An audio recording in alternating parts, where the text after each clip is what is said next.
श्री स्वामी समर्थ सद्गुरु भक्त श्रावणातील प्रवचनीच्या शृंखलेत पुन्हा एकदा तुम्हा सर्वांचं स्वामीमय स्वागत. आज 25वां दिवस. आज है इस श्रावण की प्रवचन की श्रृंखला का 25वां दिन. तो चलिए आप सभी का स्वामीमय स्वागत करते हुए हम शंकर महाराजों की जो लीला है, उनके उपदेश है, उनके ऊपर फिर एक बार अपना रुख मोड़ देते हैं. पूरे जीवन में हम हर एक दिन में अलग अलग तरीके से हमारी सोच बनती रहती है. सुबह उठने के बाद अपने काम में जुड़ जाने के बाद भी और शाम को जब हम काम खत्म करके घर पे आते हैं, इन सारी जो जीवन शैली में, इस दौड़ में, इस चकाचौंध में हमने कल रात जो श्रावण की प्रवचन की श्रृंखला में जो सुनाय, जे आपण ऐकलंय, जे समजून घेतलंय, त्याचा थोडासा विसर पडलाय आणि तो पडतोच. वो थोड़ा सा हम कल श्रावण की प्रवचन की श्रृंखला के अध्याय में क्या हमने सीखा है, क्या जाना है, वो थोड़ा ज्यादातर लोग भूल जाते हैं. बहुत सारे लोग हैं वो याद भी रखते हैं. फिर नए सिरे से इस प्रवचन में जुड़ना थोड़ा सा मुश्किल हो जाता है, लेकिन फिर भी मन में आपकी वो जो उमंग है, आतमध्ये एक स्फूर्ती असते, ती स्फूर्ती तुम्हाला खेचून आणते आणि पुन्हा तुम्ही YouTube चॅनलच्या नाथ स्वामी भक्त परिवारवर येता. आपण काल आचार्य आत्र्यांबद्दल, जे के प्रधान यांच्याबद्दल जाणून घेतलं. इतनी बड़ी हस्ती है, उसके पीछे कौन सी शक्ति थी, यह हमें ज्ञात हुआ. शायद आध्यात्म और परमार्थ की सही मायनों में जिनको सीख मिली है, उन्हें ये सारी चीजें आसान हो जाती है.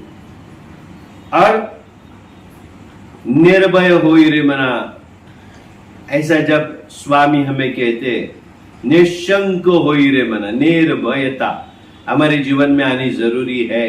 निर्भय हुआ, निशंक हुआ, तो ही कोई भी मनुष्य है वो अपनी जीवन में अच्छी पद को प्राप्त कर सकता है. महाराज निर्भय होते. महाराज शंकर महाराज के बारे में बात कर रहे हैं. वो भी निर्भय थे. कोई भी भय था ही नहीं, क्योंकि क्या है, भय उत्पन्न होने वाली सारी चीजें उनसे ही शुरू होती है, वही उसे खत्म करते. तो भय कहां से रहेगा उनको. कसल्याही प्रकारची भीती त्यांच्या मनात नव्हती. रात्री अपरात्री केव्हाही बाहेर जाण्याची त्यांची तयारी होती. किसी भी प्रकार की भीति या डर उनके मन में नहीं था. भय कोई भी नहीं था. इसलिए कभी भी बेरात भी वो अपने घर से, जहाँ पे रहते वहां से निकल सकते थे. गिरिकंदरातून जाताना त्यांना कशाचेच भय वाटत नसे. गिरिकंदर मतलब क्या? गिरी मतलब पर्वत. पर्वतों की जो कतार होती है, पर्वतांच्या रांगा किंवा जंगल, ज्याच्यातून आपल्याला निबिड जंगलातून जाताना सुद्धा भीती वाटते. पर्वतों पे हम चलने जाएंगे तो वहां पे हम अकेले रहेंगे तो हमें डर लगता है. डर ये भावना है. ये भावना साक्षात यति स्वरूप है, उनके मन में कैसे रहेगी. तो हिंस्र श्वापदे जवळ आली तरी महाराजांना पाहून ती शांत होत होती. जंगली जो जानवर है वो भी अगर सामने आते थे, वो सामने आने के बाद वो हिंस्र पशु जो है वो शांत हो जाते थे. निर्भयतेने महाराजांची वाटचाल अखंड चालू होती. निर्भयता से महाराज की जो महाराज का सफर है वह अखंडता से चल रहा था. एके दिवशी काही मंडळी महाराजांकडे आली आणि म्हणाली, महाराज, आम्हाला अनेक गोष्टींची भीती वाटते. आमच्या शरीराची आम्हाला भीती वाटते. तरी ही भीती जाण्यासाठी काय करावे, हे कृपा करून आपण सांगावे. कुछ भक्तगण जो है महाराज के पास आए और महाराज को कहने लगे, महाराज, हमें अनेक चीजों से डर लगता है, हमें अपने शरीर का भी डर लगता है. तो ये जो डर है, ये जो भय है, ये जाने के लिए क्या करना चाहिए, कृपा करके हमें बताइए. महाराज बोलू लागले, जे नष्ट होणार आहे, अशाश्वत आहे, त्याच्याबद्दल भीती बाळगण्याचे कारण नाहीच. या विश्वातील प्रत्येक गोष्ट नाहीशी होणारी आहे. तिचा नष्ट होण्याचा काळ ठरलेला आहे. शरीर हे नष्ट होणारे आहे. एकदा कळले की माणसाची भीती कमी होऊ शकेल. हमारे शरीर को कुछ होगा ये डर हमारे मन में हमेशा रहता है. महाराज ने क्या कहा, जे नष्ट होना है, जो नष्ट होने वाला है, जो अशाश्वत है, जिसकी शाश्वती नहीं, गारंटी नहीं, उसके बाबत उसके लिए मन में डर पालने की क्या जरूरत है. इस विश्व में हर एक जो चीज है वो खत्म होने वाली है, नष्ट होने वाली है. उसका नष्ट होने का जो समय है वो तय है. शरीर भी नष्ट होने वाला है, ये एक बार समझ में आया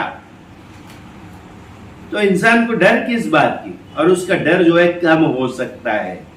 तसेच मी शरीर नसून मी आत्मा हे जाणले की झाले. मतलब क्या, तसेच मी शरीर नसून मी आत्मा हे जानता आले पाहिजे. ये जानना जरूरी है कि मैं शरीर मतलब मैं नहीं, आत्मा मतलब मैं हूं. ये अगर जान लिया, क्योंकि आत्मा को किसी भी चीज का डर नहीं है. आत्मा को किसी भी चीज का डर नहीं, मतलब ना उसको तलवार काट सकती है, ना अग्नि जला सकता है, ना पानी डुबो सकता है. तो आत्मा को डर है नहीं, शरीर को डर है, क्योंकि शरीर नश्वर है, आत्मा नश्वर नहीं है. तो ये बहुत जरूरी बात है ये समझना कि मैं आत्मा हूं, शरीर नहीं हूं. शरीर नाशीवंत आहे व आत्मा अविनाशी आहे. शरीर जो है खत्म होने वाला है, नाश होने वाला है, और आत्मा कैसा है, अविनाशी, जो नाश नहीं होने वाला है. आत्मतत्व आहे म्हणून शरीराचे सारे व्यवहार चालतात. अभी आत्मा है, उसका तत्व अपने अंदर है. हम आत्म स्वरूप है, लेकिन आत्मा राम जो भगवान है उसका तत्व स्वरूप हम है. ये बहुत जरूरी है, और वो आत्म तत्व है, इसीलिए शरीर जो है उसके सारे व्यवहार चलते हैं. शरीर है इसके लिए आत्मा नहीं चलता, आत्मा तत्व है इसके लिए शरीर चलता है. ये समझना जरूरी है. जीवात्मा निघून गेला की शरीराला कोणी विचारत नाही. जीवात्मा जो है आत्मा, शिवात्मा का रूप है. जीवात्मा एक बार वो शरीर से निकल गया तो ये शरीर को कोई पूछने वाला नहीं है. क्यों, उसको जला देंगे, खत्म कर देंगे, उसको जमीन के अंदर दफना देंगे. जो भी है क्रियाकर्म मरने के बाद करते वो आपका हो जाएगा.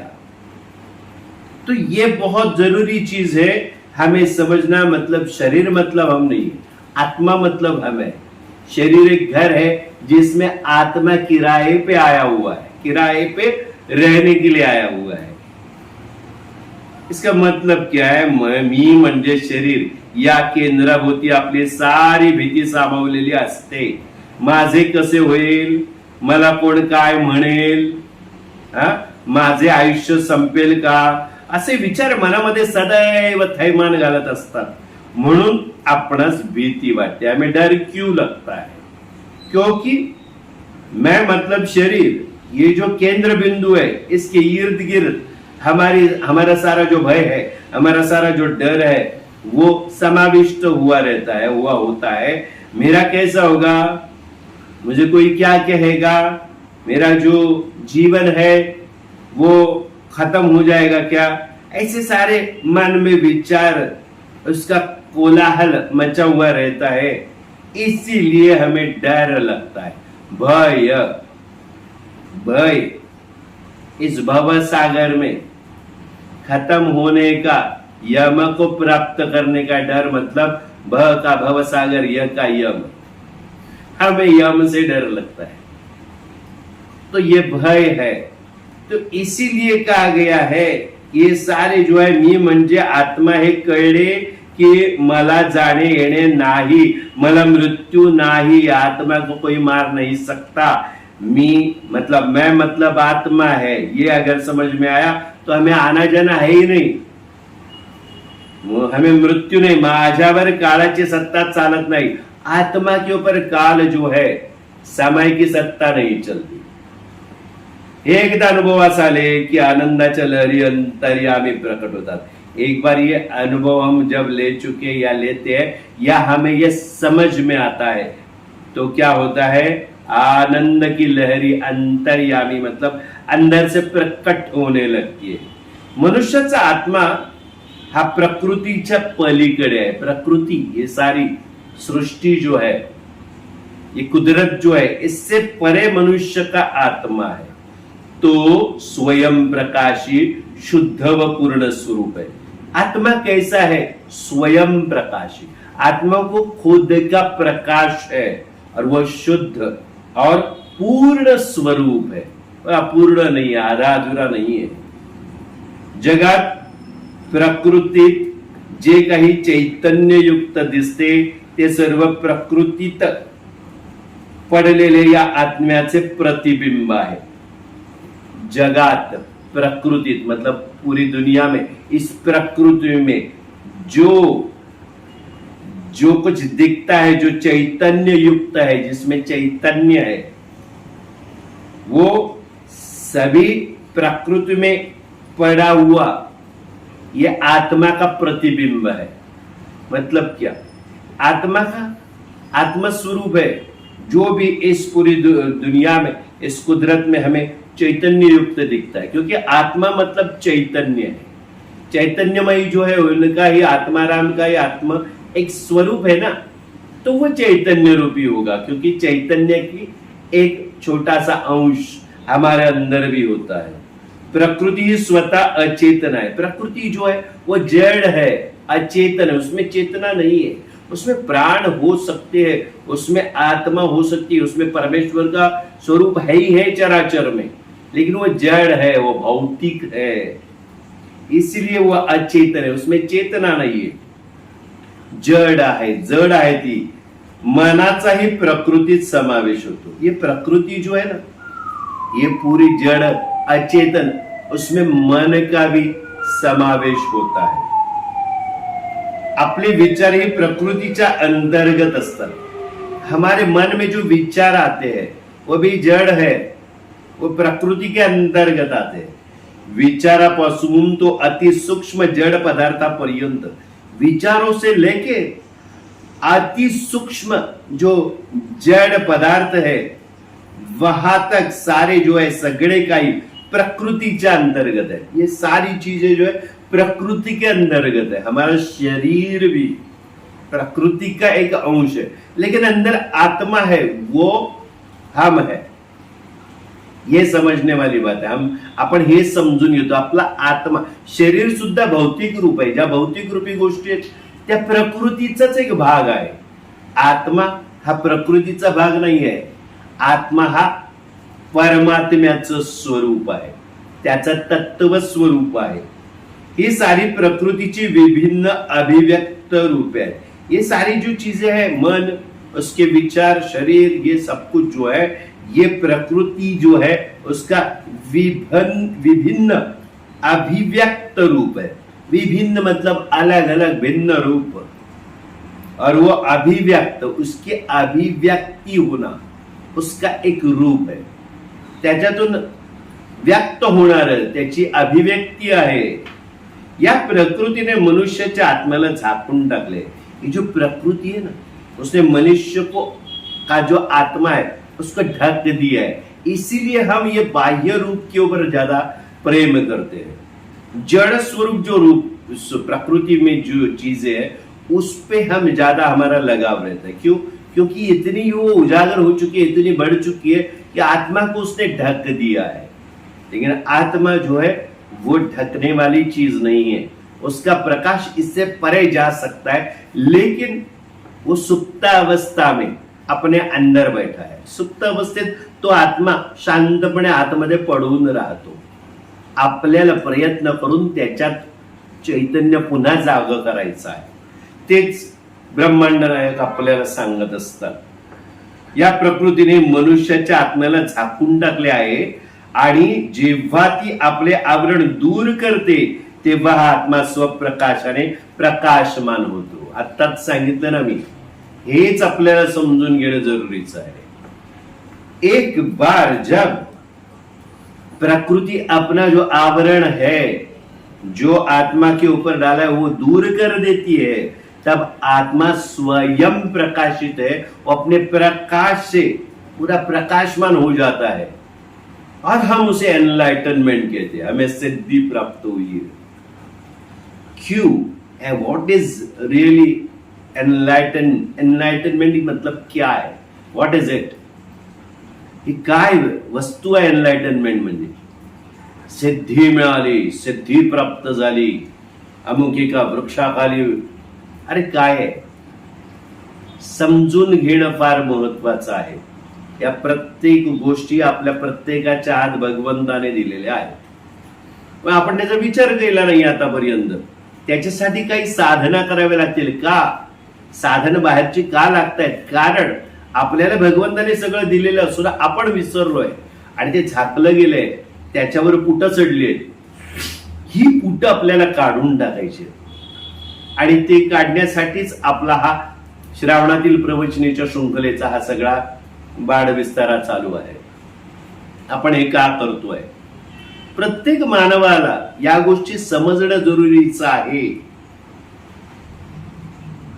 निर्भय वृत्ती हा सर्व सद्गुणांचा पाया आहे. याच्यासाठी काय करावं लागेल? इसके लिए क्या करना पड़ेगा? निर्भय, भय से निर्भय होना, भय को पानी पानी कर देना, निर्भय. वो निर्भय वृत्ती जो आएगी, ती वृत्ती म्हणजे काय? सद्गुणांचा पाया आहे. सद्गुण जो आहे उसकी नींव है. वो निर्भयतेने अनेक प्रकारची कामे करता येतात. निर्भयता से क्या होता है? अनेक अलग अलग तरीके के जो कर्म है, काम है, वो हम कर सकते हैं. परंतु भीतीचे ओझे डोक्यावर ठेवले तर छोटी छोटी कामेही आपणास पूर्ण करता येत नाहीत. लेकिन हम अगर डर का बोझ अपने सर पे रखेंगे, दिमाग पे रखेंगे, तो छोटे छोटे काम भी हमें पूर्ण करना मुश्किल हो जाता है, पूरे हम नहीं कर सकते. असंभव हा शब्द अज्ञानी माणसाचा आहे. असंभव ये जो शब्द है वो अज्ञानी जो व्यक्ती है उसका शब्द है. ज्ञानी माणसे विचारपूर्वक सर्व कामे यशस्वी करतात. जे ज्ञानी माणसं आहेत. असंभव हा शब्द कोणाचा आहे? अज्ञानी माणसाचा आहे. ज्ञानी माणसे विचारपूर्वक, ज्ञानी जो लोग होते हैं वो विचारपूर्वक सारे काम पूरे कर देते हैं, सगळी कामं ते यशस्वी करतात. हजारो संकटे आली तरी ती निर्भयतेच्या गुणाने दूर होऊ शकतात. हजारों संकट भी आए तो वो कैसे दूर हो सकते? वो निर्भयता का जो गुण है उससे हम दूर कर सकते हैं. उगाची भीतोसी भय हे पडू दे, वसे अंतरे हे स्वामी शक्ति कढू दे. देखिए, स्वामी समर्थ ने हमें बताया, बिना वजह डर रहा है, ये भय जो है इसको भगा. अंदर में बैठा हूं, स्वामी शक्ति अंदर ही बैठी है तेरे, वो तुझे समझ में आनी चाहिए. यानी क्या? निर्भयता. निर्भयता हाच जय होय व भीती हा पराजय.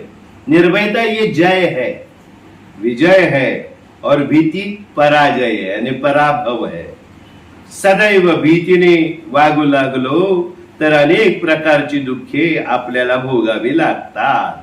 हमेशा अगर डर से हम जीने लगे, अपना बर्ताव करने लगे, तो क्या होगा? अनेक प्रकार के जो दुख है वो हमें भोगने पे हम मजबूर हो जाते हैं. आपल्याला भोगावीच लागतात ती दुःख, कारण आपण भय, डर. स्वामींचं सांगणं आहेच आपल्याला, भिऊ नकोस, मी तुझ्या पाठीशी आहे. ते आहेत पाठीशी, पण आपण त्याला उगाच पाठीशी आहे पाठीशी म्हणतो आणि आपल्या आयुष्यात रोजच भीतीयुक्त आयुष्य आपण जगतोय. मग आपण स्वामींचे भक्त कसे, आपण स्वामींचे शिष्यत्व कसं पत्करलंय म्हणायचं? आपल्याला पटकन भीती वाटते. निर्भयतेचा उपयोग सद्गुण वाढवण्यासाठी केला पाहिजे. निर्भयता जो है उसका उपयोग किस लिए करना चाहिए? सद्गुण जो है उसका बढ़ावा देने के लिए, उसको बढ़ावा देने के लिए. निर्भय बनून दुर्गुण वाढवू लागलो तर शेवटी नाश हा ठरलेला आहे. अभी निर्भयता जो गलत लोग हैं वो भी किसी से नहीं डरते। तो निर्भय बनकर अगर हमारे अंदर दुर्गुणों को बढ़ावा हम देने लगे तो क्या होगा? वही होगा हमारा नाश। एक ना एक दिन खत्म होना ही पड़ेगा। नाश किसका है? आत्मा मरती है? नहीं, लेकिन आत्मा जो है वो जिस शरीर में रहती है वो शरीर साधन है, आत्मा उसको चलाता है। तो हमें क्या करना पड़ेगा? हमारे आत्मा के साथ चेतना है, बुद्धि है, सब कुछ है, मन है, उसके सहारे हमें अच्छे सद्गुणों को अपने अंदर डालना पड़ेगा।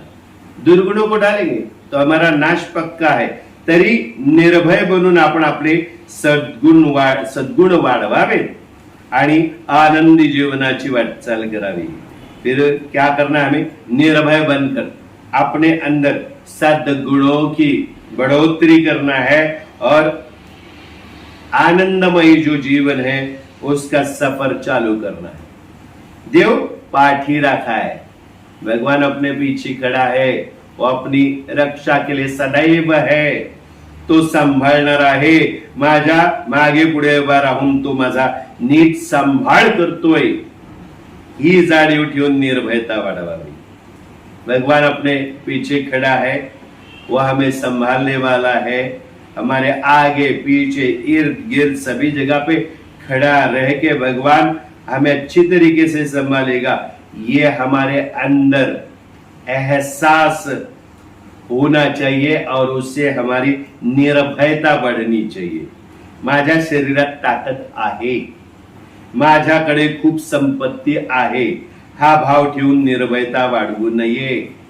अभी देखिए मेरे शरीर में बहुत ताकत है, माझ्या शरीरात खूप ताकद आहे, काय आला? एक दुर्गुण आला, कुठचा? अहंकार, अहम, मी आला, माझ्यात ताकद आहे, माझ्याकडे खूप संपत्ती है, मेरे पास बहुत संपत्ति है। क्या है? गर्व, गर्व से फिर धीरे धीरे घमंड, घमंड से फिर क्या? अहंकार बढ़ गया। तो निर्भयता बढ़ रही है, लेकिन ये भाव मन में अगर रहा कि मेरा शरीर ताकतवर है, मेरे पास बहुत संपत्ति है, ये जो है ये अगर रखते हुए मन में निर्भयता बढ़ने लगी तो क्या? वो गलत हो जाएगा। वो एक तरीके का दुर्गुण है। जो दुसऱ्याच्या सुखाचा प्रयत्न करतो तो निर्भय बनत असतो। जो दूसरों के सुख के बारे में सोचता है, दूसरों को सुखी करने के बारे में सोचता है, जो दूसऱ्याच्या सुखांचा विचार करतो वही निर्भय बन जाता है। जो फक्त स्वतःच्या स्वार्थाचा विचार करतो त्याला अनेक गोष्टीपासून भीती निर्माण होते। जो खुद के स्वार्थ का विचार करता है उसे बहुत सारी चीजों से डर निर्माण होता है। हम बैठे हैं, जो भी लोग आते हैं हम उनके समस्याओं का निराकरण स्वामी के आशीर्वाद से कर देते हैं। हमारे जीवन में भी बहुत सारी कठिनाई है, बहुत सारी समस्याएं चलती रहती है, लेकिन लोग हमें पूछते हैं आप ऐसे निर्भयता से बैठे रहते, क्यों?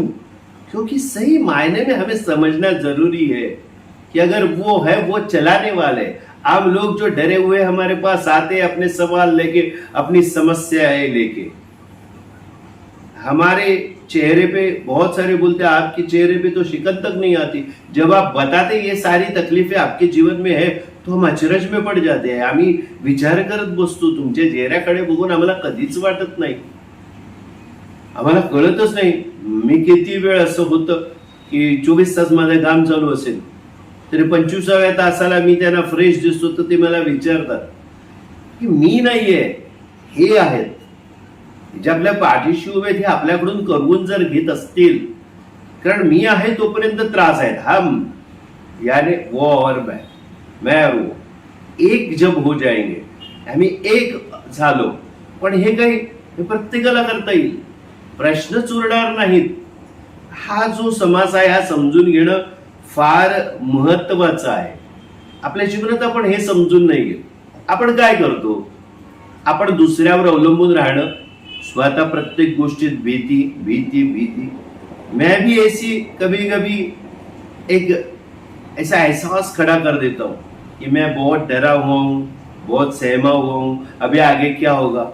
हम देखना चाहते हैं कि क्या होता है मेरे इर्द गिर्द जो लोग हैं, जो स्वामी भक्त कहलाते हैं, उनमें क्या होता है। ज्यादातर मेरे इर्द गिर्द जो स्वामी भक्त है वो तुरंत निर्भयता से खड़े हो जाते हैं। मुझे बहुत अच्छा लगता है, हमें बहुत अच्छा लगता है उस वक्त की हम ये परीक्षा करते रहते हैं कि क्या हो रहा है। लोगों को यही सोच में पड़ते, अभी तक थोड़ी देर पहले तो बहुत तकलीफ में थे, बहुत रो रहे थे, बहुत कुछ बता रहे थे, ये होगा वो होगा, और चिड़े हुए दिखा रहे थे। उनको ये मालूम हो गया अभी हमारे इर्द गिर्द जो लोग हैं कि ये कोई ना कोई दूसरी समस्या का निराकरण ढूंढ रहे, काम कर रहे हैं। अभी हमें यहाँ से भागना पड़ेगा, इसके लिए अभी लोग रुकते नहीं है। जो बहुत जरूरी लोग हैं वो उधर रुकते हैं। ये सारी चीजें जो इर्द गिर्द जो बैठते हैं वो आज भी देखते हैं। शंकर महाराज के इर्द गिर्द भी ऐसे लोग, शंकर महाराज तो साक्षात ब्रह्मांड नायक है, तो उनके इर्द गिर्द बैठने वाले लोगों को कितना अच्छा मतलब अनुभव आता होगा। ये अनुभव हमें आ सकते हैं अगर हम निर्भयता से जीवन जीने लगे। भय तो किसी चीज का है ही, शरीर है, कभी ना कभी तो खत्म होने वाला है। रोज 60 किलोमीटर का अंतर टू व्हीलर पे तय करना, और वो भी मुंबई जैसे शहर की मतलब जो ट्रैफिक है इसमें बहुत मुश्किल हो जाता है। फिर भी वो करने के बाद दिन में आराम नहीं है, पूरी रात में भी 3 या 3.5 घंटा ज्यादा से ज्यादा नींद। ये होने के बाद भी शाम के 8 बजे से लेके प्रवचन जब शुरू हो जाता है तब लोगों को समझ में नहीं आता कितनी बार कई दर्द, कई बीमारियां चालू रहती है। शरीर है, उम्र है, तो उसकी उम्र के रहते कुछ ना कुछ तो बीमारी शरीर मिला है, शरीर भगवान ने दिया, तो वो अपना काम करते ही रहेगा। फिर भी उसके ऊपर उसको अपने ऊपर हावी होने नहीं देना आहे. त्याला आपल्या शरीरावर स्वार व्हायला न देता आपण त्या दुर्गुणाला बाजूला ठेवून, त्या समस्यांना बाजूला ठेवून, त्या त्रासाला बाजूला ठेवून सुद्धा 24 तास काम करू शकतो. हे कशामुळे? कारण भयच नहीं है, जो शरीर आहे. ऐसा बताना अच्छी बात नहीं है, लेकिन फिर भी कई बार आंख लग जाती है चलती टू व्हीलर पे. लेकिन आज तक ऐसा हुआ है कि कुछ ना कुछ ऐसी चीज घटती है, कुछ सेकंड कुछ मिनट्स के लिए आंख बंद भी हो जाती है. डर तो निकल गया, निर्भयता आ गई है, लेकिन ऐसी निर्भयता आप लोगों में कब नहीं आनी चाहिए. मतलब क्या? आध्यात्मिक निर्भयता आनी चाहिए. नहीं तो आप भी आंख बंद कर बाइक चलाने लगेंगे तो एक्सीडेंट पक्का है. हमारा भी हुआ है कई बार. लेकिन जैसे हमने इस प्रवचन की श्रृंखला में सुना, वैसे अनेक वाक्य हुए, अशा बऱ्याच घटना घडल्या आणि त्याच्यातून महाराजांनी बाहेर काढलंय. पण म्हणून धाडसीपणा करा असं आम्ही सांगणार नाही. इसलिए कुछ भी आपको धाड़स करना ऐसा नहीं है. हमें अपने जीवन में सारी चीजें वक्त पर करनी ही पड़ेगी. उतना वक्त उसे देना ही पड़ेगा. नींद को अपना वक्त देना पड़ेगा, अध्ययन को अपना वक्त देना पड़ेगा, रोज के कार्यों को अपना वक्त देना पड़ेगा. इस सारी चीजों के साथ भगवान हमारे अंदर नामस्मरण रूपी चलता ही रहना चाहिए. तो उससे क्या होगा? उससे हमेशा हमने जैसे विमान में बैठे हुए हमारे प्रधान जो है उनके बारे में जब हमने सुना, उस वक्त यही हमने आपको बताया था. पूरे दिन वो उनका नामस्मरण, उनकी साधना करते. लेकिन जब ऐसा वक्त आया कि उस विमान में कुछ दुर्घटना होने की संभावना आई, तब उन्होंने आराधना की शंकर महाराज की. शंकर महाराज ने वो अपनी आशीर्वाद से उस विमान को अच्छी तरीके से वापस जमीन पर उतार दिया. किसी को समझ में नहीं आया, ना पायलट को समझा, विमान चालक को, ना बाजू में जितने प्रवासी थे उनको भी नहीं समझा. वो अपने अपने घर चले गए. हमारे प्रधान जो है उन्होंने किसी से नहीं कहा और आके शंकर महाराज से मिले. यह हमने अभी हाल ही में इसी प्रवचन की श्रृंखला में इस वाक्य को, इस घटना को सुना. ये क्यों होता है? ये होता तब है जब आप उसमें पूरी तरीके से निमग्न हो जाए, तो फिर ये जो डर है वो अपने आप निकलना चाहिए। जो दुसऱ्याच्या सुखाचं, जो दूसरों के सुख के बारे में सोचता है, उसे डर रहता ही नहीं है, वो निर्भय बन जाता है। और जो खुद का ही स्वार्थ का विचार करता है, उसे अनेक प्रकार का डर, उसके सामने भय निर्माण होता ही रहता है। बुद्धिवादी लोक आले की महाराज त्यांच्या ज्ञानाचा विषय पटवून देत असत। बुद्धिवादी लोक आले की महाराज त्यांच्या ज्ञानाचा विषय पटवून देत असत। भाविक व श्रद्धावान मंडळी आली की महाराज त्यांना जप करण्यास सांगत असत। अभी जैसे जैसे भक्तगण आएंगे, जसे जसे लोक येणार, तसे तसे महाराज त्यांना उपचार देत होते, वैसे वैसे उपचार महाराज करते थे। अभी बुद्धिवादी लोग, जो बुद्धि की उपासना करने वाले, सिर्फ बुद्धि को ही सर्वश्रेष्ठ मानने वाले जो लोग हैं, वो महाराज के पास आते थे, उनको ज्ञान का विषय समझा देते थे। और जो भाविक है, जो श्रद्धावान जो लोग हैं, वो भक्तगण आते थे, तो महाराज उनको जप करने के लिए बताते थे, जप करो। जपाचे रहस्य महाराज प्रकट करतात। जप जो है, जाप जो हम करते हैं, जो जप आपण करतो, त्याचं सामर्थ्य किती आहे, ते का सामर्थ्य वाढवायचं, आताच मी तुम्हाला समजावून सांगितलं ना। सदैव नामस्मरणात राहिलात तर बरोबर आपण प्रत्येक गोष्टीतून बाहेर पडतो। बहुत सारे लोग मुझे कहेंगे कि आपने प्रवचन में बताया कि आप 2 व्हीलर पे सोते हैं, तो क्या हमें भी सोना चाहिए? नहीं, हम सोते नहीं है, वो जो है ध्यान की अवस्था में प्राप्त हो जाते हैं। लेकिन उस वक्त इतनी आराधना करके, साधना करके हम उस मुकाम पर पहुंच जाते हैं, तभी ये संभव होता है, अपने आप होता है। ये तो हम हमेशा कहते हैं, हम किसी भी सफर में चलते हैं तो हम पहले जो हमारा ड्राइवर है, जो चलाने वाला, उससे पूछते हैं कि आपकी नींद पूरी हुई या नहीं। उनकी नींद पूरी होनी जरूरी है। हम ज्यादातर रात का सफर करते नहीं है। क्यों नहीं करते? क्योंकि रात का सफर जो है, लोगों को लगता है उस वक्त ट्रैफिक नहीं रहेगा, रास्ते पे ज्यादा वाहन नहीं रहेंगे, तो फटाफट निकल जाएंगे। लेकिन रात जो क्यों होती है, रात क्यों होती है? रात होती है नींद के आगोश में जाने के लिए। उस वक्त हम काम करेंगे तो क्या होगा? उतनी साधना हमारी प्रबल होनी चाहिए, तो हम उस वक्त भी काम कर सकते हैं। लेकिन कौन से काम? जो शरीर को तकलीफ देने वाले, शरीर को जो शरीर के सामर्थ्य के ऊपर जो काम होते हैं, उसके लिए पहला नींद पूरी। शरीर जो है वो अलग है, आत्मा अलग है। आत्मा मतलब हम है, शरीर मतलब हम नहीं है। लेकिन शरीर कैसा है? शरीर कुछ समय के बाद थकने वाला है, उसको आराम की जरूरत पड़ती है। उस वक्त आत्मा जागृत अवस्था में रहता है, वो कभी सोता नहीं है। ये बात अच्छी तरीके से समझ लीजिए, नहीं तो गलतफहमी हो जाएगी, आपण गैरसमज करून घ्याल या गोष्टीचा। हे फक्त सांगण्यासाठी आहे। आमच्याशी ज्या घटना घडल्या त्या तुमच्याशी घडतीलच असं जरुरीचं नाही। ये साहस कभी नहीं करना चाहिए, हम खुद नहीं करते।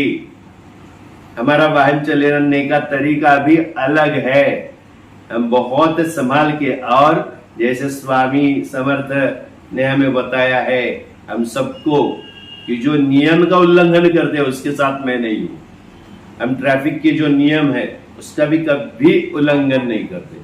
देर भली लेकिन दुर्घटना भली नहीं। तो सारे नियमों का पालन करना जरूरी है। हमने सिर्फ आपको ये बताने की कोशिश की है, बार बार हम कह रहे हैं कि ये क्यों? क्योंकि साधना, आराधना और उस प्रबल शक्ति के पास पहुंचना, वो पहुंचने के बाद घटने वाली घटना आज भी कैसे घटती है, वह आज भी आता है। क्योंकि स्वामी सेवियर है, हमें बचाने वाले हैं। लेकिन कुछ आराधना नहीं करेंगे, किसी गुरु को, अपने किसी गुरु का हाथ नहीं थामेंगे, उंगली नहीं थामेंगे, और हम सोचेंगे कि हम स्वामी का करते हैं, इस भगवान का करते, उसका करते, तो हम ये साहस कर सकते हैं। साहस करने के लिए कोई भी आपको नहीं कहेगा। जब ऐसी घटना घट जाती है, हमारे यहाँ पे आपातकालीन जो अपघात होने वाला है, तब हमें वो संभाल लेते हैं। कब? जब हम उस अवस्था को पहुंचे हुए रहते हैं, त्या अवस्थेला आपण पोहोचलं पाहिजे, असलेलं पाहिजे। तेवढी भक्ती करणं फार जरुरीचं आहे। हेच सांगण्याचा उद्देश या श्रावणाच्या प्रवचनेच्या शृंखलेचा आहे। जपाचं रहस्य महाराज प्रकट करतात। ओम साऱ्या शब्दाचा आधार आहे, त्याचे पहिले अक्षर अ सर्व शब्दांचे मूळ आहे। जप का जो रहस्य महाराज प्रकट कर रहे हैं, अभी ओम ये जो शब्द है वो सारे शब्दों का, ओम ये सारे शब्दों का आधार है। उसमें अ पहला अक्षर है, वो सारे जो शब्द है उसका मूल है। अ आ ई शुरू किससे होता है? अ से। या मूलभूत अक्षरांचे उच्चारण जिभेच्या किंवा टाळूच्या कोणत्याही भागाला स्पर्श न करता होते। अभी अ जो है उसमें अपनी जिह्वा है ना, ऊपर किधर भी नहीं लगती है, ऐसे अ निकलता है। मतलब क्या? ये जो अ है वो मूलभूत अक्षर का उच्चारण जो है, वो जबान जो अपनी है वो ऊपर नीचे कहीं भी स्पर्श नहीं होती है। म, उसके बाद म जो है वो हे त्यातील सर्वात अंतिम अक्षर है। अ और म, ओ म।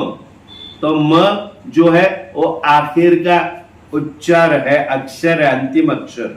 ये ध्वनि है, ये सिर्फ क्या है? ध्वनि है। त्याचे उच्चारण करताना दोन्ही ओठ बंद करावे लागतात। म म जब करते तो दोनों ओठ जो है बांध एक दूसरे से चिपक जाते हैं। आणि ऊ हा ध्वनी तोंडातल्या स्वर यंत्राच्या एका टोकापासून तो दुसऱ्या टोकापर्यंत वेटोळे घेतो। अभी इसमें अ उ म हम आ कहते ज्यादातर, आ उ और म। उसमें अ जो है प्रथम अक्षर है, म दोनों ओठ जो एक दूसरे से मिलते हैं, म ये क्या? ध्वनि है। उसमें ऊ जो बीच में आ ऊ जो है अंदर घूमता है। ये जो ध्वनि है मुंह के अंदर अंदर स्वर यंत्र जो है उसके आगे ये नोक है, यहां से लेके उसके दूसरे छोर तक वो गोलाकार रीति स्वरूप से घूमता रहता है। याप्रमाणे ओम हा शब्द शब्दोच्चाराच्या संपूर्ण प्रतिक्रियेचे प्रतिनिधित्व करतो। इसका मतलब क्या है? याचा अर्थ काय? ओम हा काय करतो? सगळे जे शब्द उच्चार आपण करतो, स्वर व्यंजन वगैरे सगळं मिक्स करून, ते सगळे जे आहेत त्याचा ओम, हा ओम मध्ये सगळं काही आहे। हा शब्द कसा है? शब्दोच्चार जो करते हम, उसका संपूर्ण प्रतिक्रिया, जितने शब्द उच्चार उनकी जो प्रतिक्रिया जो है उसका प्रतिनिधित्व करते हैं। मतलब क्या? उसके आगे खड़े रहते, प्रतिनिधित्व करना। मूल स्वरूप है ओम, म्हणूनच तो स्वाभाविक वाचक शब्द है। इसीलिए वो स्वाभाविक रीति से शब्द कैसा है? वाचक शब्द है। तो सर्व शब्दांची जणू काही जननी आहे। ये वाचक है, जो वाचक, वाचा मतलब वाक, वाक मतलब जो सरस्वती हमें प्रदान करती है, जो बात करने की, जो स्वर निकालना, व्यंजन निकालना, जो भी शब्द निकालने, अक्षर या वाक्य निकालने, वो वाक चातुर्य कहा जाता है। वो हमें सरस्वती प्रदान करती है। तो वो क्या है? ये ओम जो है स्वाभाविक वाचक शब्द है। स्वाभाविक, उसमें सब कुछ समाया हुआ है। ओमकार, ओम, ओम, आउम। ये हम फिर एक बार कहेंगे कि हमारा जो शिविर है, उस शिविर में हम ये सारी चीजें सिखा रहे हैं। हालांकि हमारे नाथ स्वामी बेकरी मठ में भी हम जब प्राणायाम वगैरह के वर्ग लेते, या तो कभी प्रवचन हम नहीं लेते, उस जगह पे हम ये ध्यान प्रयोग वगैरह सिखाते। उसमें ओमकार धारणा जो है, ओमकार कैसे किया जाता है, ये हम हमेशा सबको सिखाने की कोशिश करते हैं। तो उसमें यही बताय तो सर्व शब्दांची जणू काही जननी आहे. ओम ये हा जो शब्द आहे प्रत्येक शब्दाची जननी आई. जननी म्हणजे जन्म देणारी. ये जननी है ये शब्द ये ओम जो है सारे शब्दों की जननी है. वेदातील सर्व धर्म भाव या शब्दाभोवती एकत्रित झाले. वेदों में सर्व धर्म मतलब वापस एक बार मन की धारणाएं जो एकत्र की हुई है उसका जो धर्म बनता है उस धर्म का भाव इस शब्द के इर्द गिर्द एकत्रित हुआ है. ये ओमकार का ओम जो है उसकी ये परिभाषा महाराज ने हमें समझाई है. जप व पुनरावृत्ती केल्याने संस्कार अधिकाधिक सूक्ष्म होऊन अव्यक्त झाले तरी मनात शिल्लक राहतात व योग्य उद्दीपक कारण समोर आल्याबरोबर ते मनाच्या पृष्ठभागावर प्रकट होतात. कठीण आहे, समजावून सांगण्याचा आपण प्रयत्न करूया. जप मतलब क्या, जाप मतलब क्या, जप करणे म्हणजे काय? एकाच मंत्राचा एकाच शब्दाचा पुन्हा पुन्हा पुन्हा पुन्हा पुनरुच्चार करणे. एक ही शब्द का पुन्हा पुन्हा पुन्हा पुनरुच्चार करना इसे क्या कहते हैं? इसको जाप कहते हैं. तो वो करने से क्या होता है? हमारे अंदर बाहर पूरा संस्कार होता है हमारे ऊपर और वो संस्कार अधिक अधिक सूक्ष्म होते जाता है और अव्यक्त हुआ फिर भी वो मन में रहता ही रहता. अव्यक्त मतलब बाहर व्यक्त नहीं हुआ उसे अव्यक्त कहते. वो अंदर अंदर धारणा चालू रहती है, जाप चालू रहता है. इसीलिए कहा है ना 11 माला हमको क्यों करनी चाहिए?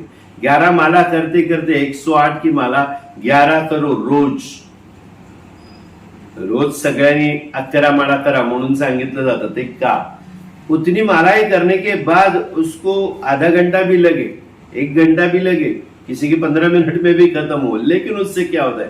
पूरे दिन अपने आप अंदर वो जाप चालू रहता है. व्यक्त स्वरूप से 11 माला की, अव्यक्त स्वरूप से पूरे दिन वो अंदर चलती रहेगी. ती शिल्लक मनात राहतात. और जब कुछ चीज अपने सामने घट जाती है, ऐसी उद्दीपक कारण सामने जब आता है, उद्दीपक मतलब क्या? कुछ चीजें निकल के सामने आ जाती है, प्रकट हो जाती है सामने ऐसी कोई घटना या ऐसा कारण सामने जब आ जाता है, तब बराबर क्या हो जाता है? अपने मन के पृष्ठभाग के ऊपर, पृष्ठभाग मतलब मन के पटल के ऊपर जो बोला है, हम व्यक्त स्वरूप से नामस्मरण करते, फिर वो अंदर कहीं जाकर अपने मन को, हमने जैसे बताया पर्दे होते, मनाची पटल होतात. हे 7 पटल आहे. 7व्या पटलावर जाऊन ते लिहिलं जातं. 7वें पटल पे मन के पृष्ठभाग के ऊपर वो छप जाता है. तो वो अपने आप जब हमें जरूरत पड़ती है तब वो प्रकट हो जाते. इसीलिए कहा ना, फिर एक बार जी के प्रधान जी का हम यहाँ पे उदाहरण देंगे. पूरे दिन वो महाराज का नामस्मरण मन में चालू रखेंगे, हमेशा उनकी पूजा अर्चा करते रहेंगे. तो जब ऐसी घटना सामने आई, ऐसी कुछ उद्दीपक कारण सामने आए, जैसे विमान का बताया, तब तुरंत महाराज ने उनको याद किया, प्रधान साहब ने आराधना की, तो महाराज वहां पे अदृश्य रूप से प्रकट हो गए और उन्होंने वो विमान जमीन पर उतार दिया. इसे कहते हैं कि जब ऐसा उद्दीपक कारण सामने आता है तो आते ही वो मन के पृष्ठभाग के ऊपर प्रकट हो जाते. परमाणुतील स्पंदन हे कधीही नाहीसे होत नाही. परमाणु जो है उसके अंदर ये स्पंदन, जैसे अपने अंदर हृदय का स्पंदन चल रहा है, वो जो स्पंदन है वो कभी भी नष्ट नहीं होता. जेव्हा विश्व हे नष्ट होते तेव्हा त्यातील सर्व मोठी मोठी स्पंदने नाहीशी होतात. जब पूरा विश्व नष्ट हो जाता है तब ये जो बड़े बड़े स्पंदन है वो नष्ट हो जाते हैं. सूर्य चंद्र तारे पृथ्वी ये सर्व विरून जातात. ये सारे सूरज चांद तारे पृथ्वी सब खत्म हो जाते हैं. पण ही परमाणुंमध्ये शिल्लक राहतात. लेकिन ये जो स्पंदन है, ईश्वरी स्पंदन है, वह परमाणु में हमेशा कायम रहती है. पूरी जो ब्रह्मांड है वो पूरा ब्रह्मांड ध्वस्त हो गया, खत्म हो गया.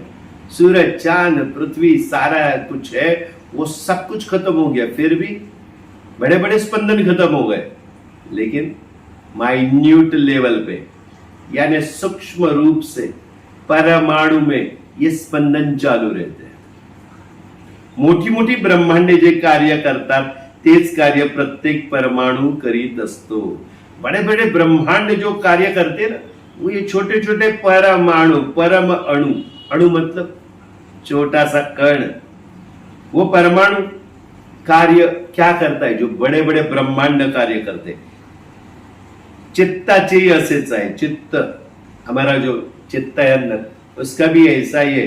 जेव्हा चित्तातील स्पंदने विरून जातात तेव्हा परमाणुतील स्पंदनाप्रमाणे चित्तातील सूक्ष्म स्पंदने चालत असतात. जब चित्त में स्पंदन जो है वो खत्म हो जाते हैं, तब परमाणु में जैसे स्पंदन चलते रहते वैसे चित्त के अंदर भी सूक्ष्म रूप से स्पंदन चलते रहते. आणि त्यांना जेव्हा प्रेरणा मिलते तेव्हा ती प्रकट होतात. और जब उन्हें प्रेरणा मिलती है तब वो प्रकट हो जाते. अणु, परमाणु, एटम बॉम्ब के बारे में इतना सा छोटा भी रहेगा तो बहुत बड़ा धमाका हो सकता है. वैसी ही सूक्ष्म रूप से दबा दबा के अंदर भरा है. 11 माला करके करके करके हमने अपना जाप बढ़ाया है और वो अंदर तैयार करके हम ऊपर से ऐसा लगे एक दिन कम से कम हमें वक्त नहीं मिला और हम कर नहीं सके तो मन में तो चालू रहता है. आज क्या हुआ, आज मेरे को जाप करने को नहीं मिला. आज काय झालं, मला जप करायला मिळाला. सतत सतत सतत क्या जप करने को नहीं मिला, स्वामी का जप नहीं किया, भगवान का जप नहीं किया, माला नहीं की, ये नहीं की. वो करते करते करते अनजाने में तो जाप हो ही जाता है पूरे दिन. लेकिन फिर भी जो कल किया था, परसों किया था, पहले कितने दिन किया था, उसके अंदर सूक्ष्म रूप से स्पंदन चालू रहते. वो स्पंदन जब जरूरत पड़ती उस दिन, अगर आप जप करने को आपको मिला ही नहीं पूरा दिन वक्त और कुछ ऐसा कारण सामने आया, कुछ संकट सामने आया, कुछ समस्या सामने आई, तो तुरंत ये जाप जो है प्रकट हो जाते हैं. वो जो सूक्ष्म रूप से अंदर स्पंदन उनका चलता रहता है वो क्या होता है, जागृत हो जाता है और हमें उससे मदद मिल जाती है. तो देखिए, जप हा आध्यात्मिक संस्कारांना बलशाली करण्याचा एक मार्ग आहे. जाप क्या है, हमारे आध्यात्मिक संस्कार जो है उनको और बलशाली करने का एक मार्ग है. सत्संगाचा एक क्षण देखील जीवनात सहाय्यभूत ठरतो. सत्संग जो है उसका एक क्षण भी अपने जीवन में आया तो हमारे जीवन को वह सहाय्य करता है, यानी मदत करता है. छोटासा क्षण सत्संगाचा आला, कोणतरी सहज येऊन भेटून जातं. आपण आयुष्यात कधीच सत्संगाला गेलेलो नसतो, प्रवचनाला, कीर्तनाला, भजनाला गेलेलो नसतो आणि अचानक एक क्षण असा येतो, त्या क्षणाला आपण मोहित होतो. कारण काय, आपल्या आतमध्ये जीवनात अनेक जीवनांमध्ये कधी ना कधीतरी या गोष्टींची स्पंदन आपल्या आत सूक्ष्म रूपाने भरलेली असतात आणि ती जागृत होतात. ऐसा कई बार हुआ है. एक प्रवचन की श्रृंखला कर रहे थे तो हमारे एक जो स्वामी भक्त है उन्होंने अपने घर पर बहुत बड़ा लाउड स्पीकर लगा के उस प्रवचन को चालू किया. तो उस वक्त पड़ोस में रहने वाला एक नौजवान जो था, उस नौजवान ने उसे सुना और वो खींचा चला आया. उससे पहले उसने आज भी हमें बताया कि हम ये सारी चीजें कभी सोच भी नहीं सकते थे कि कभी हम ऐसा कुछ करेंगे, ऐसी कुछ आध्यात्मिक राह पे हम कभी चलेंगे. वो भी चलने लगे. क्यों? उन्हें लगा कि इस जीवन में उन्होंने किया या नहीं किया, लेकिन स्वामी को मालूम है कहीं जीवन में कहीं पहले भी उनको इस चीज से वो रूबरू हुए होंगे. कधी ना कधीतरी कुठच्या तरी जीवनात या गोष्टीला सामोरे गेलेच असतील. आणि काय झालं, या जीवनात जरासं सूक्ष्म रूप आतमध्ये त्यांच्या होतच, फक्त त्यांना थोडासा धक्का मिळाला धक्का मिळाल्यानंतर काय झालं, एक सत्संगाचा क्षण त्यांच्या आयुष्यात आला आणि तो जीवनाला त्यांच्या सहाय्यभूत ठरला. बाह्य सत्संगाची जशी शक्ती आहे तशीच आतील सत्संगाची देखील आहे. अभी सत्संग, सत्य का संग करना, इसमें क्या है, आध्यात्मिक रूप से सगुण जो है, सतगुण जो है, उसकी उपासना करना, मतलब क्या है सत्संग.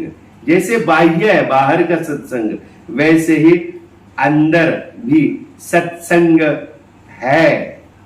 ये शक्ती अंदर भी है, ये समझना जरूरी है. वारंवार जप करणे व त्याच्या अर्थाचे मनन करणे हा आतील सत्संग है. अंदर का सत्संग मतलब क्या, वारंवार हमेशा हम जाप करते रहते हैं और उसका अर्थ जो है उस जाप का, उसका मनन, मन में विचार करते रहना, उसको मनन कहते.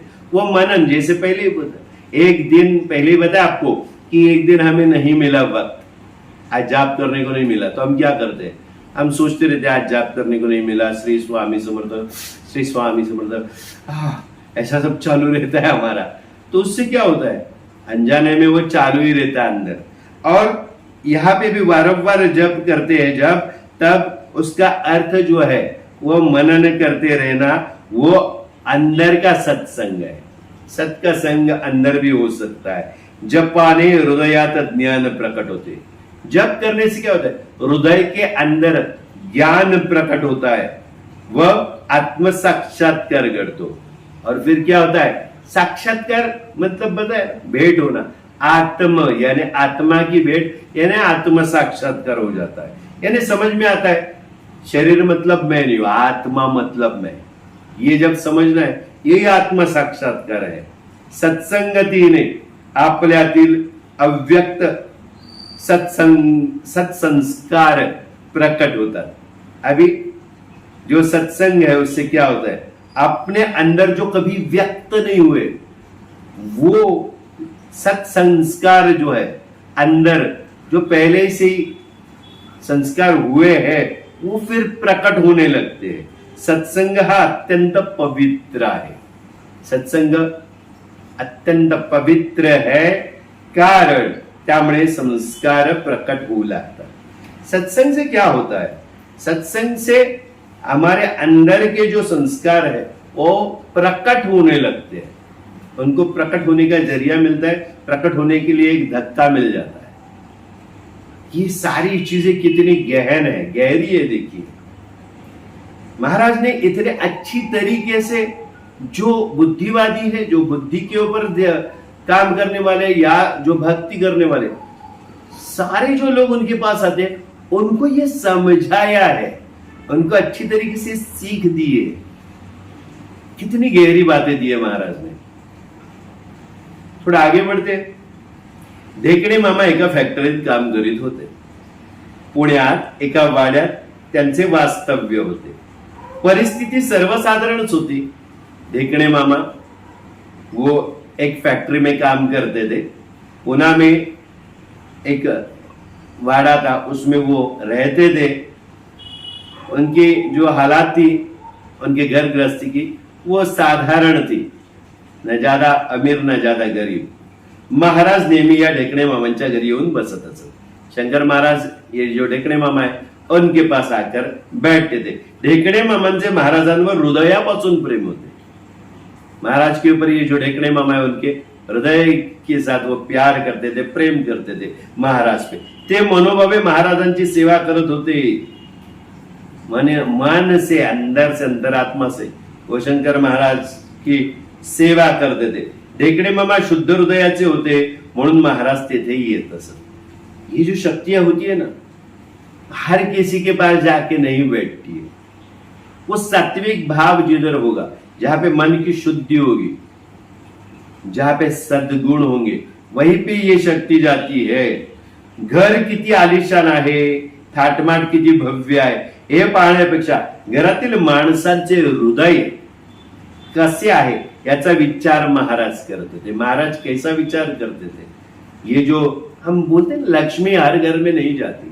लक्ष्मी भी आती है तो घर देख के आती है. हमें लक्ष्मी को पाना है तो हम गलत तरीके से पाने की कोशिश करेंगे तो लक्ष्मी आएगी, उसको हम अलक्ष्मी कहते हैं।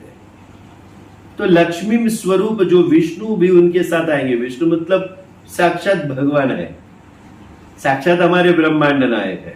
तो वो किसी के घर में कैसे आएंगे? वो सिर्फ क्या देखेंगे? वो घर नहीं देखेंगे, किसका घर बड़ा है, किसका घर छोटा है, घर कितना आलीशान है, ठाट कितने बड़े हैं, ये देखने से घर में जो लोग रहते हैं उनका हृदय कैसा है, उसका विचार महाराज करते थे। महाराजांच्या मनात आले की महाराज गाणगापूरला जात असत। महाराज के मन में आए तो महाराज गाणगापूर चले जाते थे, काही दिवस तिथे मुक्काम करीत असत, कुछ दिन वहां पे रहते थे। तसेच औदुंबरालाही जाऊन येत राहत असत। औदुंबर करके और एक जगह है, वहां पे भी महाराज जाके रहते थे। त्याचप्रमाणे नरसोबावाड़ी येथे वास्तव्य करीत असत। ये जो सारी दत्त महाराज की जगह है उनके बारे में बात की है, गाणगापुर, औदुंबर और नरसोबावाड़ी, यहाँ पे भी जाके कुछ दिन महाराज रहते थे। तो ते तिन्ही ठिकाणी आलेल्या भक्तांना मार्गदर्शन करत असत। इन तीनों जगह पे दत्त महाराज की जगह है, ये साक्षात गुरुदेव दत्तात्रेय है। तो वो उस जगह पे जितने लोग जो भक्तगण आते थे, उस तीनों जगह पे जाके महाराज सबको मार्गदर्शन करते थे। लोकांना खरा परमार्थ कळावा हीच त्यांची ओढ होती। उनका खिंचाव किस तरफ था? लोगों को सही मायनों में परमार्थ का अर्थ समझना चाहिए। प्रवासाला जाताना महाराज काही भक्तांना बरोबर घेऊन जात असत। ये जो प्रवास करते थे, सफर करते थे इस जगह से उस जगह, उस वक्त कुछ भक्तगण है उनको वो साथ में लेकर जाते थे। त्यामुळे भक्तांना प्रवासाची गोडी लागत असे व त्याचबरोबर सत्संग ही लाभत असे। इससे क्या होता था, जो भक्त है उनको प्रवास करने की आदत भी पड़ जाती थी, उसकी मिठास भी मालूम पड़ती थी और उसके साथ उनको सत्संग का भी लाभ होता था। हिमालयात साधना करणारे चैतन्य एकदा दक्षिणेच्या यात्रेला निघाले होते। त्यावेळी त्यांचे गुरुंनी त्यांना सांगितले होते की सोलापूरला जाऊन शुभराय मठात सेवाभाव पाहून ये। हिमालय में साधना करने वाले चैतन्य एक बार दक्षिण की यात्रा के लिए निकल गए। उस वक्त उनके जो गुरु है उन्होंने उनको बताया कि सोलापुर जाकर शुभराय मठ में सेवा भाव कैसा चलता है वो जाकर देख के आ। चैतन्य साधक सोलापूरला आले। सोलापूरचे शुभराय मठात जनार्दन पंत राहत होते। चैतन्य साधक जो है सोलापुर में आए और वो सोलापुर में शुभराय मठ में उस वक्त जनार्दन पंत रहते थे। ते श्री शंकर महाराजांचे निस्सिम भक्त होते। हमने इसके बारे में इस प्रवचन में सुना है कि ये जनार्दन पंत जो है श्री शंकर महाराज के निस्सिम भक्त थे। ते मनोभावे महाराजांची सेवा करत होते व आपली नित्याची कर्मे अत्यंत प्रेमाने करत होते। वो शंकर महाराज की मनोभावे यानी मन से सेवा करते थे और अपने नित्य की कर्म काम जो है वो भी बहुत प्रेम पूर्वक करते थे। श्री शंकर महाराजांच्या मार्गदर्शनावर जनार्दन पंतांचा पूर्ण विश्वास होता। श्री शंकर महाराज जो है उनके मार्गदर्शन पर जनार्दन पंत जो है उनका पूर्णतः विश्वास था। चैतन्य साधक सोलापूरला आले त्यावेळी श्री शंकर महाराज ही शुभराय मठातच होते। ये चैतन्य साधक जो है जब सोलापुर में आए तब श्री शंकर महाराज शुभराय मठ में ही थे। चैतन्य साधकाने महाराजांची अवस्था पाहिली आणि जनार्दन पंतांचा सेवाभावही पाहिला। चैतन्य साधक जो है वो महाराज की अवस्था उन्होंने देखी और जनार्दन पंत जो है उनका सेवा भाव भी उन्होंने जान लिया, देख लिया। श्रद्धा किती जबरदस्त असावी लागते याचे मूर्तिमंत उदाहरण त्यांना जनार्दन पंतांमध्ये दिसून आले। श्रद्धा कितनी जबरदस्त होनी चाहिए इसका मूर्तिमंत उदाहरण वो जो चैतन्य साधक आए थे उनको जनार्दन स्वामी की यहाँ पर उनके अंदर दिखाई दिया।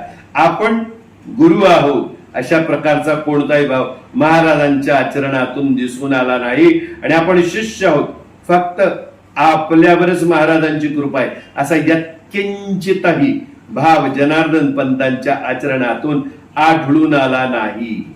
ये चैतन्य साधक जो है उनको क्या दिखाई दिया, देखिए क्या उन्होंने देखा। यहां पे श्रद्धा कितनी जबरदस्त होनी चाहिए, इसका मूर्तिमंत उदाहरण जनार्दन पंत में उन्हें दिखाई दिया। और शंकर महाराज में क्या देखा उन्होंने, हम गुरु है और हम ही सब कुछ है, ऐसा कोई भी भाव महाराज के आचरण में उनको दिखाई नहीं दिया। और जनार्दन पंत जो थे उनमें हम ही शिष्य है और सिर्फ हम पे ही महाराज की कृपा है, ऐसा किंचित है, किंचित भी नहीं भाव जनार्दन पंत में उनको उनके आचरण में उनको दिखाई नहीं दिया। चैतन्य साधक जो थे वो दोनों के चरण पर नतमस्तक हो गए। ऐसा शिष्य और ऐसे गुरु दोनों उनको दिखाई दिए। सोचिए कितनी गहरी बात बताइए। उनके गुरु ने, चैतन्य साधक के गुरु ने हिमालय में जो थे साधना कर रहे थे वहां से बता दिया कि जाइए शुभराय मठ में सेवा भाव कैसे है वो जाके देख के आइए। इनको ये दिखाई दिया और तुरंत वो साधक भी उतने तैयारी के थे। साक्षात चैतन्य है वो, चैतन्य में नतमस्तक हो गया। ऐसे गुरु और शिष्य की जोड़ी देखकर उनके कदमों पर नतमस्तक हो गए। महाराज लोकांना मानवी जीवनाची दिशा दाखवत असत। महाराज लोगों को क्या दिखाते थे, मानवी जीवन हमें जो प्राप्त हुआ है उसकी क्या दिशा है, वो दिशा महाराज दिखाते थे। फक्त 4 पैसे मिळवणे आणि खर्च करणे, पुन्हा मिळवणे आणि खर्च करणे, एवढाच मानवी जीवनाचा उद्देश नाही। सिर्फ 4 पैसे कमाना, उसको खर्च करना, फिर कमाना, उसको खर्च करना, ये मानवी जीवन नहीं है। महाराज सबको बताते थे या संकुचित विचाराने माणूस कधीही सुखी होऊ शकणार नाही। ये जो विचार आहे वो सिकुडा हुआ है, हा संकुचित नॅरो माइंडेडनेस म्हणतात याला। या विचाराने माणूस कधीच सुखी होणार नाही। इंसान कभी भी इस विचार से सुख को प्राप्त नहीं करेगा। आपला व्यवसाय बंद करा आणि देवा धर्माच्या मागे लागा असे महाराज कधी म्हणत नसत। अपना जो व्यवसाय है, अपना जो काम धाम है वह बंद करो और सिर्फ देव धर्म के पीछे लगो, ऐसा महाराज कभी किसी को नहीं कहते थे। स्वतःची प्रतिष्ठा वाढावी म्हणूनही त्यांनी शिष्य संप्रदाय निर्माण केला नाही। खुद की प्रतिष्ठा बढ़ाने के लिए उन्होंने कभी शिष्य संप्रदाय भी नहीं बनाया।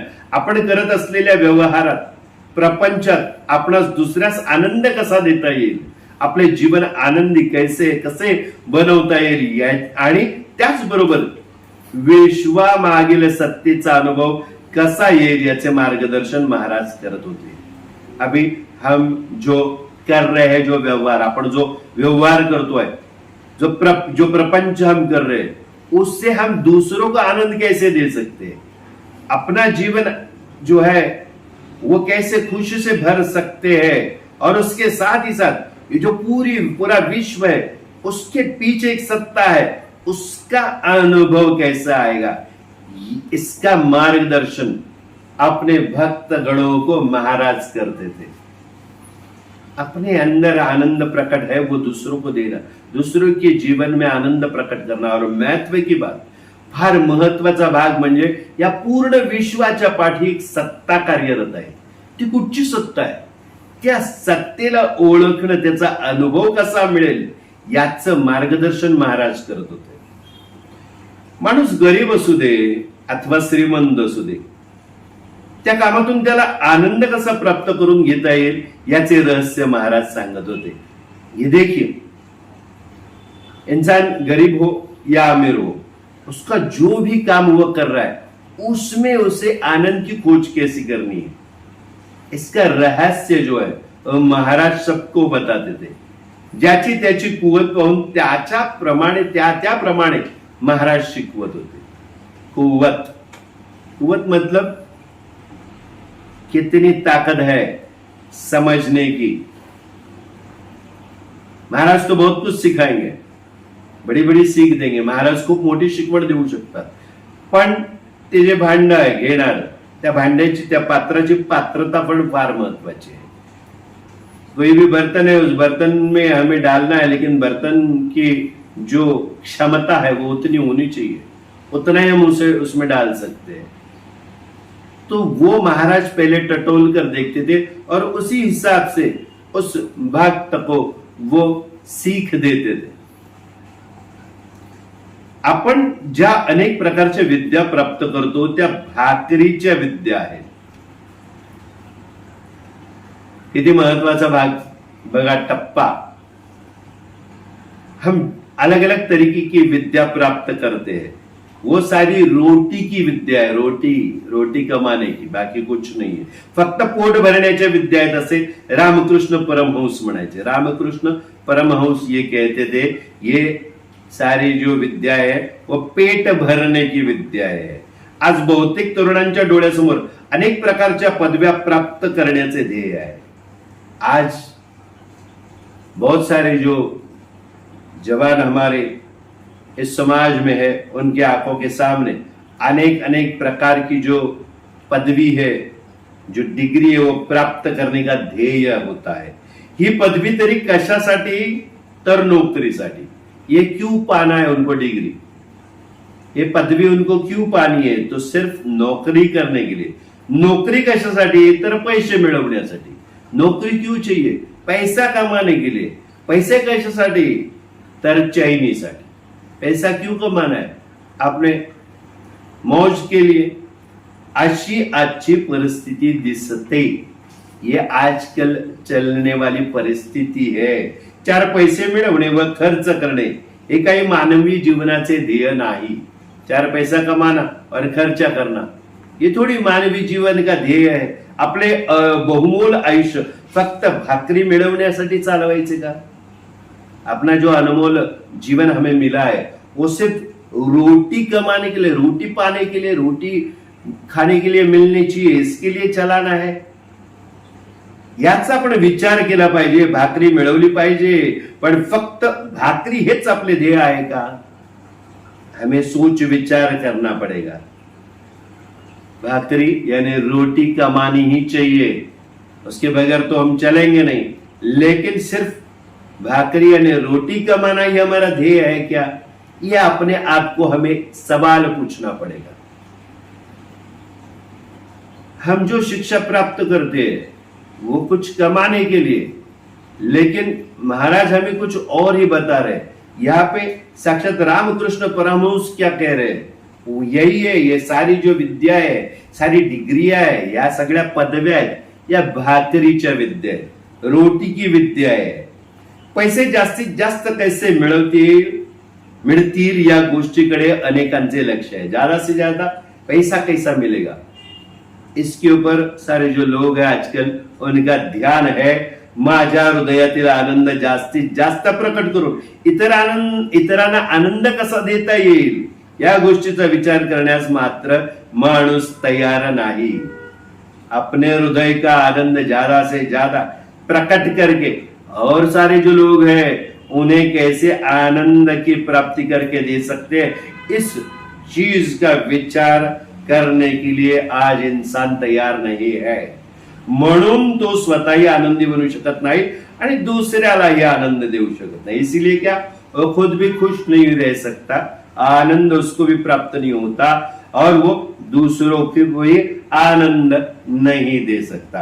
अन्न वस्त्र निवारा याच्या पलीकडे पाहण्याची वृत्ती आज समाजामध्ये निर्माण झाली पाहिजे। अन्न वस्त्र आणि निवारा, रोटी कपड़ा मकान, इससे परे देखने की वृत्ति आज समाज में निर्माण होनी चाहिए। इसीलिए श्रावण की प्रवचन की श्रृंखला होती है, इसीलिए बहुत जगह पे प्रवचन चलते हैं, कीर्तन चलते हैं, भजन चलते हैं। हमारे रोजमर्रा के जीवन में हम सिर्फ रोटी कपड़ा मकान के लिए दौड़ रहे, भागा दौड़ी कर रहे हैं, लेकिन कहीं पे जाके हमें रुकना पड़ेगा, सही सोच हमारे अंदर डालनी पड़ेगी। हम ये क्यों कर रहे हैं? समाधान के लिए, सुख के लिए, सिर्फ जीवन चलाने के लिए। ये जीवन इसके लिए मिला है? नहीं, किस लिए मिला है? ही वृत्ती निर्माण झाली ना की ये जो रोटी कपड़ा मकान है उससे परे देखने की आदत हम में आ गई, तो ये वृत्ति है, ये अगर निर्माण हो गई तो क्या होगा, हमारा मानवीय जीवन है उसमें हमारे अंदर हमने बहुत संजो के रखा, आपण आतमध्ये साठवलेले गुण जे ते सर्वांना त्याच्यापासून निश्चित लाभ होऊ शकेल। हमारे अंदर हमने बहुत कुछ संजो के रखा है, आज तक जितने सद्गुण है उसका लाभ, उसका फायदा बहुत सारे लोगों को अपने साथ हो सकता है। श्री शंकर महाराजही म्हणत, भाकरी मिळवा, परंतु भाकरी मिळवताना व मिळवलेली भाकरी खाताना जे समाधान हवे ते सदाचाराप्रमाणे वागल्याशिवाय मिळू शकणार नाही। शंकर महाराज ही सांगताय, शंकर महाराज भी कह रहे हैं रोटी कमाओ, लेकिन वो जो रोटी कमाते वक्त और कमाने के बाद वो खाते वक्त जो समाधान चाहिए वो सदाचार से आप बर्ताव नहीं करेंगे तब तक वो समाधान आपको नहीं मिलेगा। सदाचार, फक्त भाकरीच मिळवणे एवढाच आपला उद्देश असेल तर मग माणूस जन्माला येण्याची काही गरज नव्हती। सिर्फ रोटी कमाना ही एक अपना उद्देश्य अगर होता तो मनुष्य जो है उसको जन्म लेने की कोई जरूरत नहीं थी। क्या जरूरत थी? सिर्फ रोटी कमाने के लिए नहीं। भगवान जो है, ब्रह्मांड नायक जो ईश्वर है, उनकी कुछ और सोच हो सकती है। ये हमें सोचना ही नहीं है, हमें सोचने के लिए वक्त नहीं है, हम कभी सोचते नहीं है। ये सोच हमारे अंदर पलनी जरूरी है। ये शुरुआत इसकी आज से होनी चाहिए। पशु म्हणून जन्माला आलो असतो तर भाकरीची गरज पूर्ण झाली असती। मनुष्य जन्म लेने की जरूरत क्या है? पशु की योनि में भी जीवन जन्म लेके हमारी जो रोटी है हमें मिल ही जाती जी, जो भक्ष्य मिल जाता था, पेट तो भर जाता था। भाकरी पोटाची भूक मिटवू शकेल, परंतु मनाची भूक मिटवू शकणार नाही। रोटी जो है पेट की भूख मिटा सकती है, लेकिन मन की भूख वो भाकरी आणि रोटी नहीं मिटा सकती। मानसिक भूक मिटवण्यासाठी मनाच्या तळाचा विचार केलाच पाहिजे। मन की जो भूख है वो मिटाने के लिए मन के तल का विचार करना चाहिए। उस तल पे क्या विचार छाप कर रखे हैं इस जीवन में और इससे पहले जितने नए जीवन हमने जिए। सूक्ष्म परमाणु में जैसे अंदर तत्व रहता है, वैसे हमारे अंदर सारे जीवन का जो सार है हमारे आत्मा के साथ। आत्मा मतलब क्या है? आत्मा एक परमाणु स्वरूप है। बहुत बड़ा हो सकता है चाहिए तो, लेकिन बहुत सूक्ष्म रूप से अपने अंदर आत्मा है। वह आत्मा के अंदर सूक्ष्मता से ये सारे जीवन में हमने जो अनुभव लिए, जो भी कुछ किया, उसके तत्व अंदर छुपे। यही आज इस अध्याय में शंकर महाराज हमें समझाना चाह रहे हैं। तो वो जो है मन के तल में है, उसका विचार करना हमें आना चाहिए। मनाच्या आणि इंद्रियाच्या पलीकडे जाऊन अदृश्य शक्तीचे स्वरूप समजावून घेतले पाहिजे। मन और जो इंद्रिय है इससे परे जाकर अदृश्य एक शक्ति है जो चलती है, जो ये मन को और सारे अवयवों को, इंद्रियों को चलाती है, उसे हमें समझ लेना चाहिए। हम सीखते तो बहुत कुछ है, हम पढ़ते तो बहुत कुछ है, हमने डिग्रियां बहुत कुछ पा ली, लेकिन क्या फायदा? हमने जो अंदर संजो के रखा है इतने सारे जीवन में, परमाणु स्वरूप आत्मा जो है उसने बहुत कुछ संजो के रखा है। जे काही बरंच परमाणु स्वरूप आपल्या आत्म्याने आपल्या आतमध्ये दाबून ठेवलंय, त्याला बाहेर काढणं जरुरीचं आहे। आणि तीच खरं तत्व आहे, आत्मस्वरूप आहे। आणि हे आत्मस्वरूप ओळखणं हेच आजच्या या अध्यायाचं महत्व होतं। हा अध्याय 25वा होता। 25वां अध्याय था ये, बराबर। 5 और 2 7 होता है, और फिर 7 क्या होता है? 7 होता है एक स्पिरिचुअल नंबर, आध्यात्मिक अंक। ये आध्यात्मिक अंक है, इसलिए अध्यात्म की सही मायनों में परिभाषा इस अध्याय ने अभी आपके सामने शंकर महाराज श्री स्वामी समर्थ के आशीर्वाद से हमने रखी है।